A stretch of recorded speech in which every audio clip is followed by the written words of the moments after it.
How do I do innovation? Because I've already invested so much of money, right? So do I do every time something new? Do I every time start spending new on any transformation and so on and so forth? I'll give you example of industrial sector itself. When Industry 4.0 happened, right? You know that manufacturing sector has so much of investments, infrastructure, machines. It's not that like a Android software you can overnight turn it on, right?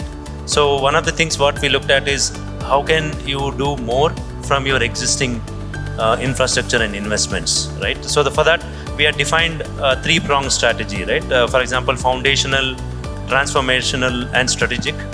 Because you have to have investments, return on investments done, right? For example, in manufacturing, for example, if we do a smart manufacturing or transformation, that should lead to some amount of, let's say, productivity improvement, quality improvements, and so on and so forth, so that cost savings can then be plowed back to your further innovation, right? So that's how we look at, I'm giving industry of manufacturing as an example. Similarly, all other industries, whether it's oil and gas or pharma and so on and so forth, we look at each industry from a different perspective.